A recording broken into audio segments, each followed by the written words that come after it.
normalement, pour aller avec la pâte sablée, je vous donne donc une idée de recette. C'est donc ma tarte 4 ou 5 pommes. Donc vous voyez, au moins, hop, voilà, au moins de la taille de la main. Donc elles sont là, mes pommes, je les ai déjà coupées. Moi, je vais vous dire comment je fais pour aller plus vite. Avec la peau comme ça, je la coupe en deux et donc en deux. Donc je fais 4 quartiers, donc des quartiers. Et après, j'enlève le milieu, et j'enlève la peau, tout simplement. Donc, quand j'ai fait les quartiers, après, quand j'ai mes quartiers, je coupe la pomme comme ça. Voilà. Quand les pommes sont coupées, je vais les faire sauter au wok. Moi, je prends un wok. Vous pouvez prendre une poêle, une casserole, enfin comme vous voulez. Vous voyez, moi, je prends un wok comme ça. Voilà. Et je les fais revenir, pareil, dans un peu de... Vous mettez un peu de beurre ou de margarine. Bon, moi, je prends la margarine à 60% toujours, mais vous pouvez prendre du beurre. Vous pouvez très bien prendre le beurre à 60% ou du beurre normal. Donc, quand je les fais sauter, j'ai besoin d'un peu de cassonade. Voilà. De miel. On va dire une petite cuillère à soupe de miel. Ça, c'est du bon miel en plus, hein, parce que celui-là, il vient du Haut-Var. Ça, c'est bon. Et là, j'ai pas. Là, c'est du vieux calva que mon père m'a donné. Et un shooter de calva pour faire flamber vos pommes. Donc, je coupe mes pommes, je mets déjà sur le feu et je reviens. Donc, quand le beurre, la margarine, comme je disais, la matière grasse est bien chaude, je mets mes pommes. Alors, je vais prendre ma cassonade. Bon, je l'ai pas pesée, vous voyez, regardez, je fais un peu comme ça, j'en ai pas trop, voilà, hop, un peu de cassonade. Vous pouvez mettre aussi un sachet de sucre vanillé si vous voulez dedans. Hop. Le miel, en fait, je vais en mettre. Celui-là, il est très costaud, donc j'en mets une demi-cuillère à soupe. Hop. Voilà. Je remets aussi un petit peu de cannelle. Hop.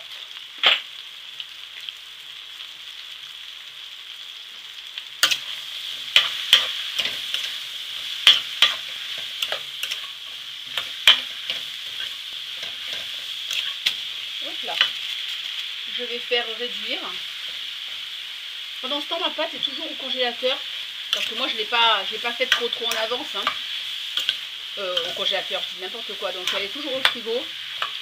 Après, quand j'aurai fini les pommes, de toute façon, je vous montrerai comment froncer la pâte dans le moule. L'étaler surtout.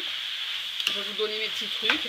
Donc voilà, je vais faire bien revenir mes pommes. Et quand elles seront presque cuites, je reviendrai pour vous montrer. Je flamberai, pardon, quand elles auront plus réduit. Voilà, à de suite.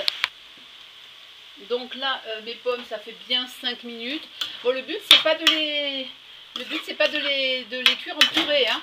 Donc il ne faut pas vraiment les cuire à fond, hein. C'est vraiment, c'est surtout pour les flamber, quoi, hein. Donc là, c'est bien chaud. Je prends un briquet. Dans l'autre, hop.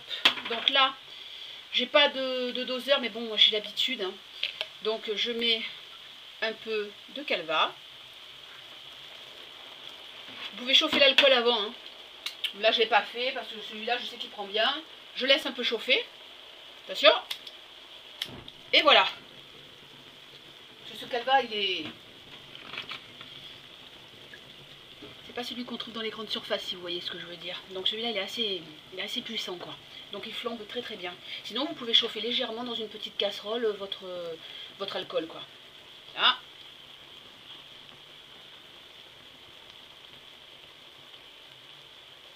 Voilà, il a flambé.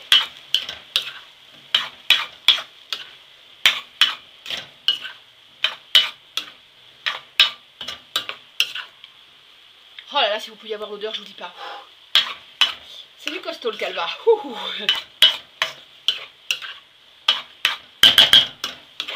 Voilà, je laisse encore juste 2 petites minutes. Voilà, les pommes c'est fini. Maintenant, on va passer à la crème. Une cuillère à soupe de farine ou de maïzena. Là, je prends le premier truc que j'ai devant moi, c'est de la farine. Donc, voilà, une cuillère à soupe. Ah.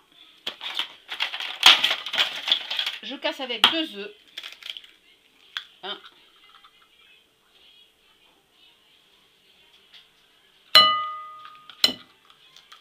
2 œufs.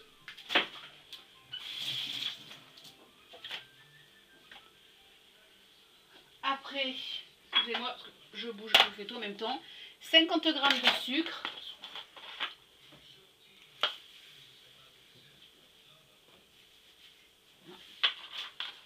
Donc 50 g de sucre. Hop. Ça. Donc c'est de l'amande, de la poudre d'amande. D'accord. Donc j'en mets 2 bonnes cuillères à soupe. Voilà. Je prends un petit fouet.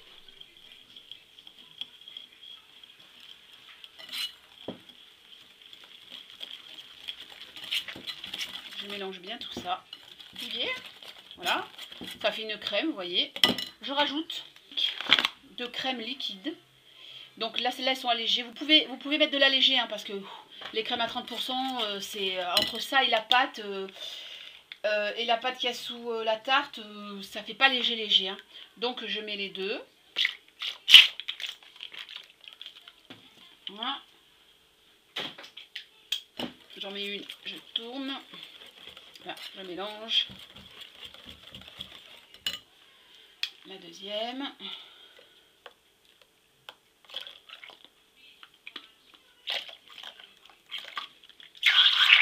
Excusez-moi pour les petits bruits, c'est pas parce que je l'écrase, pour bien... Voilà. On appuie sur les doigts.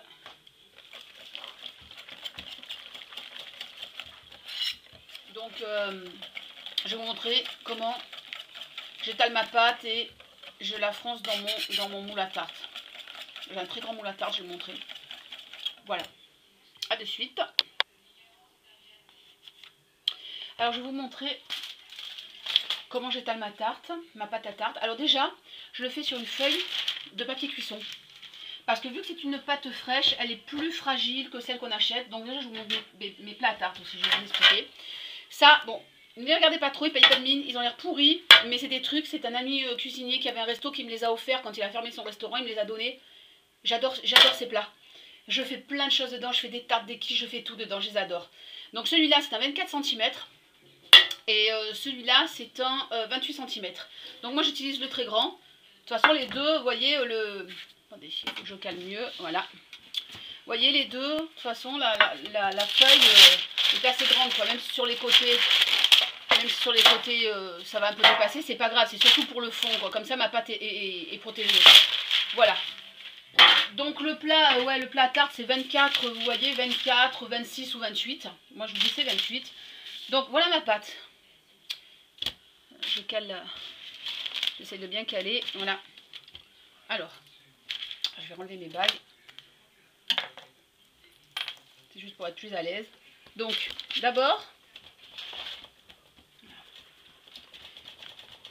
je vous conseille de la laisser au moins 2-3 heures au frigo, hein.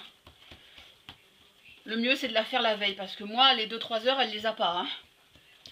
Elle a 1 heure, 1 heure et demie peut-être, mais pas plus. Donc déjà, voilà, au doigt, j'étale comme ça. Après, je prends mon rouleau à pâtisserie, vers le bas. Hop. Là, elle est vraiment encore juste, hein. Elle est vraiment, elle manque de froid, mais la vôtre, si elle est bien froide, ce sera beaucoup plus facile, hein. Vous voyez les morceaux, bon, c'est pas grave, je m'arrangerai après. J'ai enlevé ce qui dépassait en fait du papier, mais c'est pas grave. Hop. Par contre, il faut absolument, je vous conseille vraiment de l'étaler sur du papier sulfurisé. Hein. Parce que sinon, franchement, pour la mettre dans le plat à tarte, courage. Hein. Elle risque de se casser. Hein. Mais bon, ça n'a rien à voir avec celle qu'on achète en magasin. Hein. C'est meilleur. Hein. Donc je farine quand même. Là, hop. Et je réétale.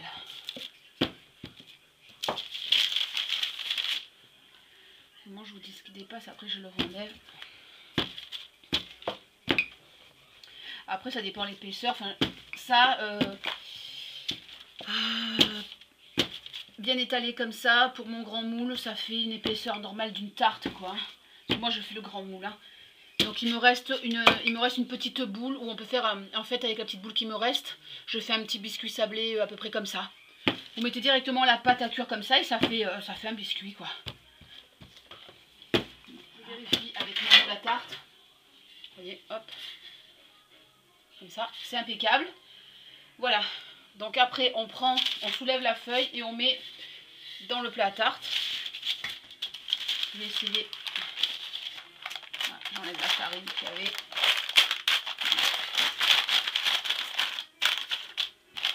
Et la mienne est vraiment très fraîche, donc c'est pour ça que ça a été un petit peu difficile. Donc vous voyez, il me manque juste les bords là, mais c'est pas grave parce que comme je vous ai dit, il me reste un petit peu de pâte là. Voilà, et je vais prendre des petits morceaux pour là. Voilà. Et j'arrange les bords comme ça. Hop. Je vais arranger, je vais découper ce qui dépasse, je vais découper un petit peu mon papier et je reviens. Donc voilà, j'ai fait ce qu'on appelle froncer, j'ai froncé mon moule, c'est-à-dire ma pâte est dedans, j'ai coupé les bordures, je pique. Hop. Je pique à la fourchette ma pâte.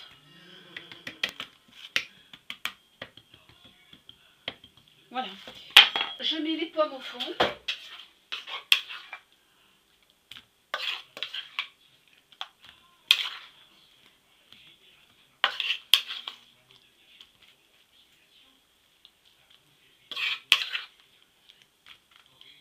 Comme je vous ai dit, 3-4 pommes. Hein. Bon, mon mari, lui, il aime que ce soit chargé en pommes, riche en pommes, dirons-nous, pour faire bien, riche en pommes. Voilà. Pendant qu'on fronce le moule, enfin qu'on étale la pâte, etc., on allume le four thermostat 5. Voilà, pendant qu'on fait ça. Donc, hop, les pommes sont mises au fond. Je vais mettre ma crème.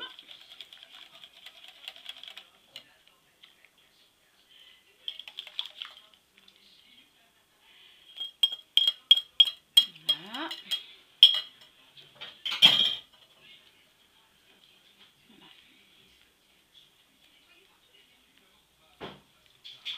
Voilà.